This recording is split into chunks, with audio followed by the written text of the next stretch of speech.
იმართება შეხვედრა პუტინის და ტრამპის, რაც ძალიან მნიშვნელოვანია და არა მხოლოდ უკრაინის ბედისთვის, არამედ მთლიანად მსოფლიო წესრიგისთვის და ბუნებრივია ჩვენი ქვეყნისთვისაც. შესაბამისად, ის ადამიანები, რომელიც ვიბრძვით სიმართლის მხარეს, რომელსაც გვინდა რომ იყოს გამარჯვება უკრაინის, ძალიან მნიშვნელოვანია რომ გამოვხატოთ კიდევ ერთხელ სოლიდარობა უკრაინისადმი და გამოვთქვათ ჩვენი პოზიცია, რომ მხოლოდ იმ ადამიანებს შეუძლია გამარჯვება, რომელიც დგას დემოკრატიის და სიმართლის მხარეს. როცა შენ მტერი შენ ქვეყანაში იჭრება და შენ ქვეყანაში იწყებს მფართავულს მოქმედებას, შესაბამისად შენ უნდა დაიცვა შენი თავი. როგორც საქართველო, ასევე უკრაინა ყოველთვის ერთ მტერის წინაშე არის და შესაბამისად გამარჯვება უნდა იყოს ამ მხარეს.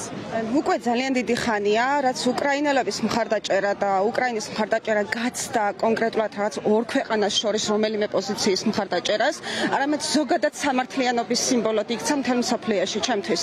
მით უმეტეს, როდესაც ქართველები ასე მეგობრულად ვართ განწყობილი უკრაინელების მიმართ, თავსვალდებულად მივიჩნევ, რომ ჩემი წვლილი შევიტანო აი ამ სამართლიანობის მხარდაჭერაში პირველ რიგში. და დარწმუნებული ვარ, რომ უკრაინა გაიმარჯვებს, საქართველო გაიმარჯვებს მასთან ერთად და მაინც მჯერა, რომ მთელ მსოფლიოში სამართლიანობა გაიმარჯვებს. ესეც რაღაც სიმბოლური აქტია, რომ დღეს ჩვენ აქ ვდგავართ და ჩვენს უკან კიდე ძალიან ბევრი ადამიანია, რომელიც შეიძლება დღეს ჩვენ გვერდით არ არის, მაგრამ მხარს უჭერს აი ამ აქტს.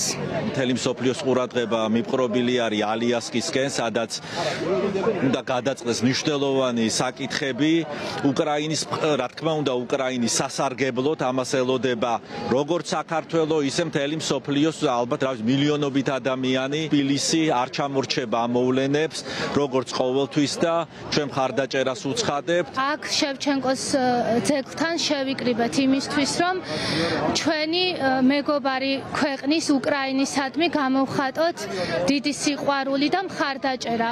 უკრაინაში მიმდინარე ომი მე მიმაჩნია, რომ ჩვენი ომიც არის, შესაბამისად მათი გამარჯვება საქართველოსთვისაც ძალიან სასიკეთო იქნება და დიდი იმედით ვუყურებ მომავალს, რომ უკრაინაც გამთლიანდება და ჩვენი საყვარელი სამშობლოც იქნება ერთიანი.